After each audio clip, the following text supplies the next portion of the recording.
Divine appointment. Stop scrolling. Heaven scheduled this moment for you. There is something about your neighbor, your routine, and your blessings that has already been set in motion, but it has not yet been fully revealed.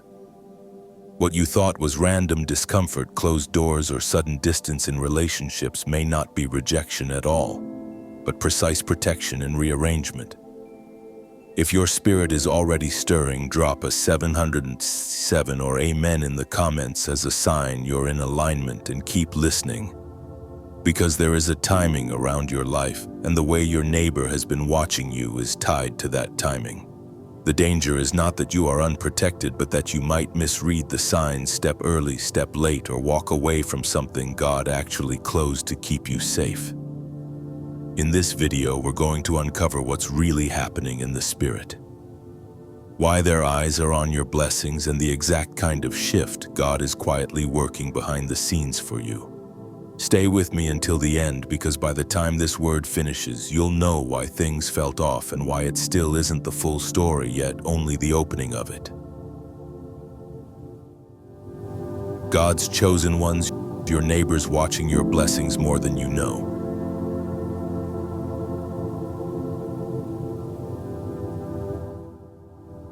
You chosen one, you did not land on this message by accident. Something has already started around you, and you can feel it before you can name it. The air shifts when you step outside their eyes. Linger one heartbeat too long, your spirit tightens even when your mind says you're overreacting. You are not overreacting, you are noticing. And if this is you, either this word applies to you, or you are not who you think you are. At first, you told yourself it was nothing. Just a neighbor in their car a little longer than usual. Just someone walking past your gate again.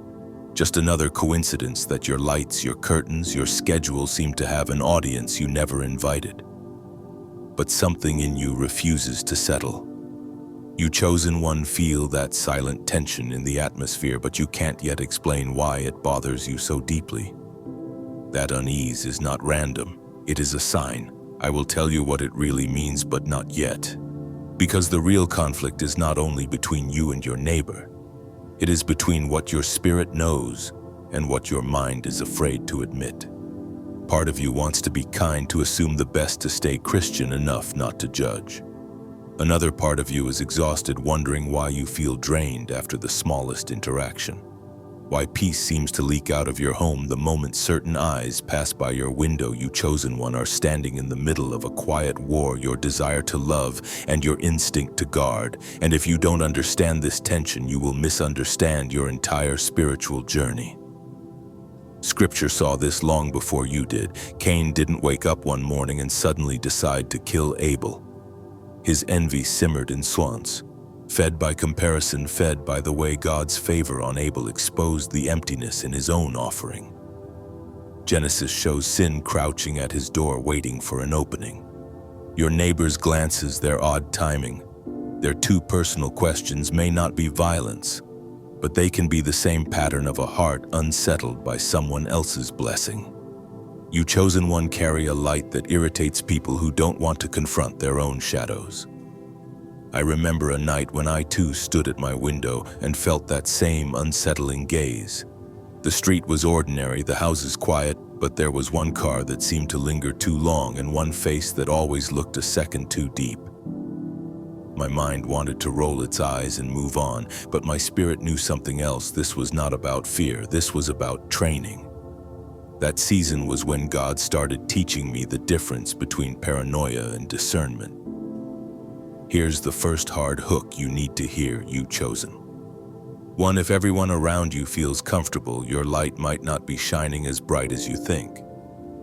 Jesus said people preferred darkness to light because light exposed their deeds. Some are not disturbed because something is wrong with you, but because something is being revealed in them. Socrates once said, the unexamined life isn't worth living. Your existence forces some people to examine theirs, so they resent you instead of changing. Think about Mara, a single mother and nurse on night shifts. She noticed her neighbor's pattern, always there when she left. Always there when she returned, always just happening to ask about her schedule. At first, she felt guilty for feeling uncomfortable, But when questions turned to her child and her locks, her faith started to wobble. If God is protecting me, why do I feel so unsafe in my own hallway? You, chosen one, have asked a version of that question too. This is where the crisis of faith begins, not when the storm is loud, but when the danger is subtle. Proverbs says the prudent see danger and take refuge, while the simple keep going and suffer. You were never called to be simple.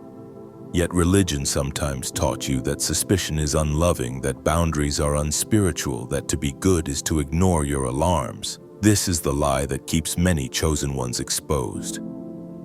Either you learn to trust the warning systems God placed inside you, or you will keep calling spiritual negligence grace. Midway through this journey comes the shock most people never see until it's too late. The threat is not only what your neighbor might do outside of you. The deeper danger is how long you will keep betraying yourself on the inside. You, chosen one, have been canceling your own discernment to protect the image you have of yourself as a nice, easygoing, forgiving person. Every time you justify their intrusion, every time you explain away your own discomfort, you are quietly agreeing to be watched, drained, and studied. And if that sentence hit you, it's because this is where many chosen ones lose alignment with their assignment. The Bible does not ask you to be naive. Jesus warned that he sends you out as sheep among wolves and told you to be wise as serpents and innocent as doves. Wisdom without innocence becomes paranoia. Innocence without wisdom becomes a doorway for exploitation. Psychology echoes this. Carl Jung wrote about the shadow, the parts of ourselves we refuse to see and how we project them onto others. Some will project their unlived life, their envy, their regret onto you, then hover around your blessings like moths around a flame. There is also a system working against you, the quiet culture that says, just be nice even when something feels wrong. That system shames boundaries and praises self-abandonment. It tells you that saying no is unchristlike, even though Jesus himself walked away from crowds and hid from those who wanted to kill him before his time. Either you accept that even Jesus guarded his timing and space, or you keep pretending your constant exhaustion is normal. Let me give you a picture. A city on a high cliff glows with lamps each night, but one house shines brighter than the rest. From the valley, shadowy figures stare up. They cannot reach the house, so they whisper to those closer. Go knock. Go borrow their oil. Some come as guests, some as beggars, some as helpers. The house is you. The shadows are not always people. Sometimes they are fear, envy, or old wounds in new clothes. The real question is not, are they coming? But who do you allow to cross the threshold and on what terms? Now here is the second hook, the mid-video shock. Not every attack on your peace is sent to destroy you.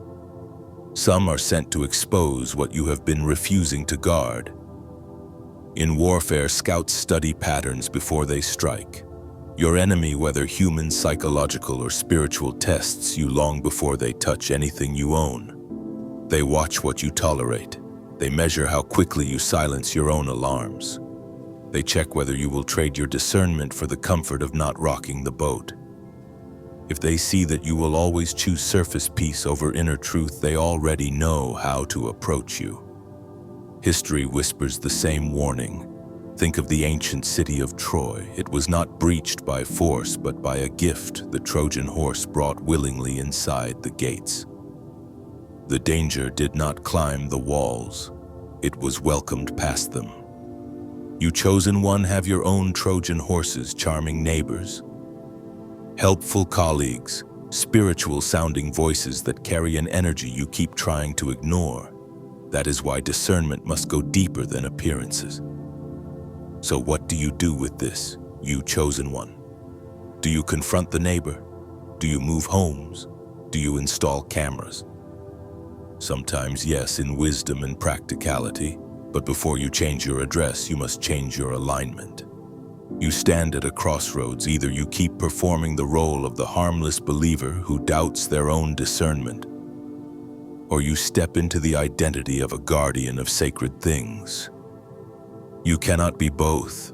One of them will have to die. This is where my own revelation broke me open. For years, I thought spiritual growth meant staying open to everyone. I confused access with compassion. Then one night, after an encounter that left me feeling emptied and unsafe, I read, "Above all else, guard your heart, for everything you do flows from it." It hit me like a verdict. Guarding is not a lack of love. It is an act of obedience. You chosen one are now being called into that some uncomfortable clarity, your neighbors lingering, the watching, the strange timing that may be less about them and more about your training. God is allowing you to feel the weight of being observed so you stop living an unguarded life. Just as Nehemiah's builders worked with one hand and held a weapon with the other, you are being asked to build your calling while simultaneously fortifying your boundaries. This will create conflict. Some will say you changed. Some will accuse you of being cold, suspicious, or too spiritual. Either you accept being misunderstood or you keep sacrificing your safety on the altar of their comfort. Here comes the third hook right before the final revelation. If you do not reinterpret your suffering, you will misinterpret your assignment. You keep asking, why does God let me live next to people like this? Why do I attract watchers, users, manipulators? The question itself is incomplete. The real question is, what in me is God awakening through this? What kind of watchman am I being trained to become? Because here is the truth. Your fear doesn't want to hear what you are living through now is not random harassment. It is a curriculum. Every time you honor that inner nudge, adjust your schedule, tighten your circle, or refuse a conversation that drains you, you are not just protecting yourself, you are rewiring the way you exist in the world. Your discernment is becoming muscle, not theory. Your boundaries are becoming a gate, not a wall. You chosen one are learning to live as someone whose life is actually worth guarding. And now, you chosen one, we are stepping into the last part of this revelation. The peace that many never discover. This is the part that might hurt before it heals. The neighbor watching you, the eyes tracking your blessings, the patterns that disturb your peace, they are real, but the final truth is this: they are not the main threat. The greatest danger has never been their gaze. It has always been your agreement. For years, you agreed to be watched without setting terms. You agreed to be drained as long as you could still smile. You agreed that other people's comfort mattered more than your calling. You chosen one have been handing out access passes to a sanctuary God meant to keep holy. That is the misalignment heaven is correcting. The last part of this word is not about them at all. It is about you. The revelation is simple and severe. Your neighbor's fixation on your blessings is the mirror God is holding up to your lack of stewardship over those same blessings. Until now, you treated your peace like something small. You treated your time like it was cheap. You treated your intuition like background noise. So heaven allowed someone to circle your life like a hawk, not to break you, but to show you what you refuse to guard. Now you must choose. Either this applies to you or you are not who you think you are. Either you start living as someone entrusted with sacred fire or you go back to pretending you are just another person with nothing worth guarding. Your neighbor's gaze is a wake-up call, not a final sentence. So pause, you chosen one. Where have you felt watched, drained, studied, but stayed silent? Where have you doubted your own spirit more than you doubted their intentions?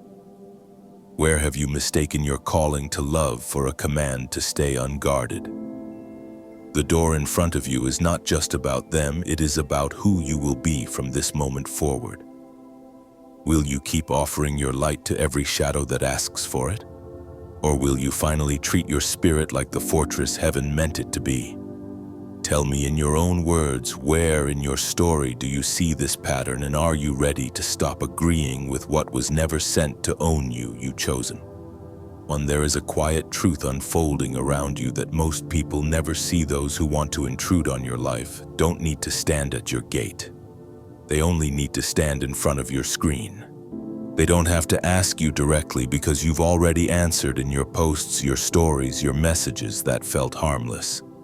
You think you're sharing just for fun, to feel less lonely, to get a little attention. But in reality, you're opening doors. You are the one placing the map of your inner world into other people's hands.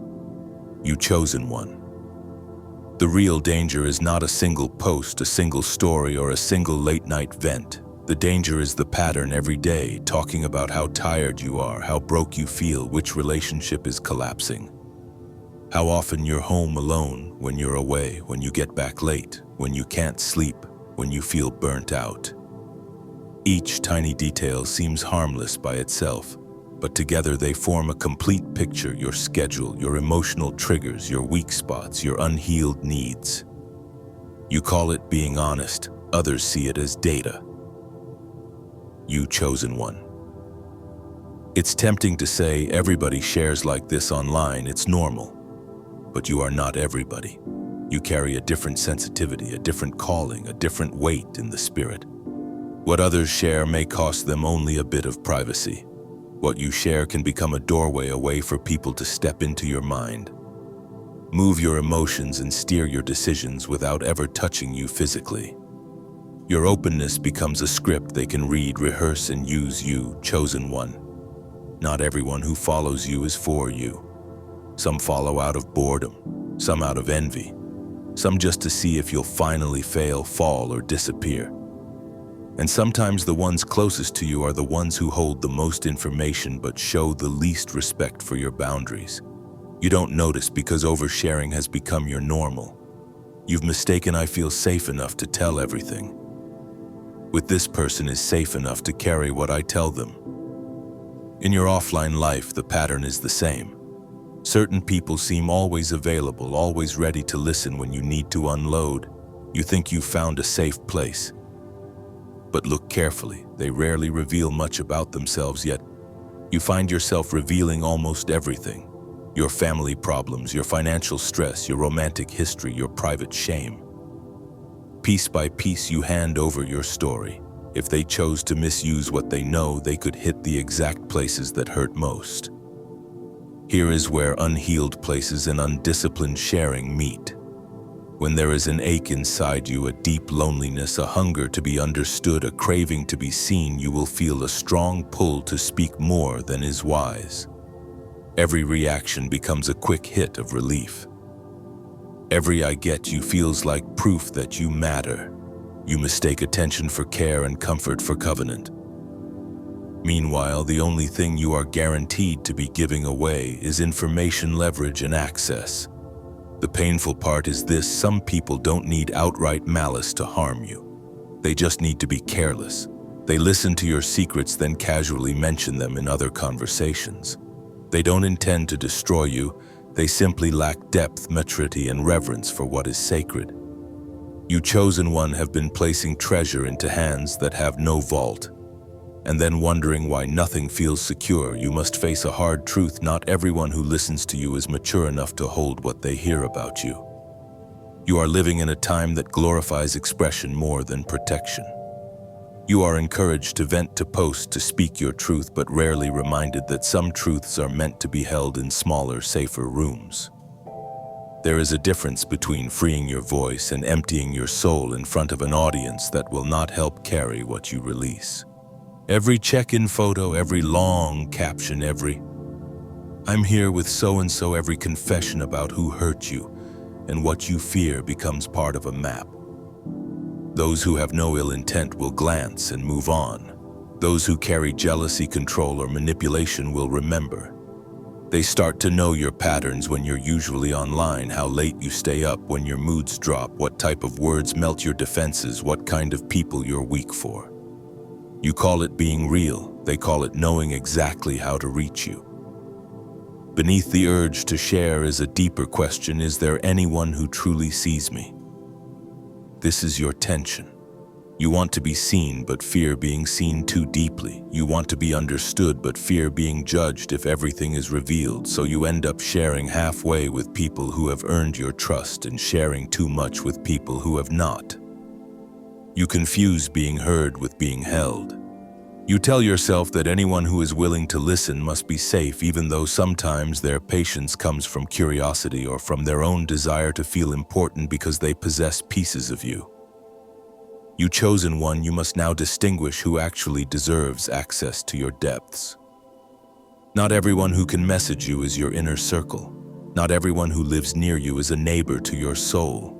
There are levels, those who are simply present in your space, those who are allowed to see certain parts of your life, and the very few who are entrusted with your wounds, your dreams, and your becoming. When you blur these levels, you set yourself up for disappointment that looks like betrayal, but started as misplacement. There is a kind of neighbor energy that doesn't live next door but hides in your followers' chats and groups. They see almost everything you post, rarely comment, seldom check in with real concern, but they always know when you're struggling.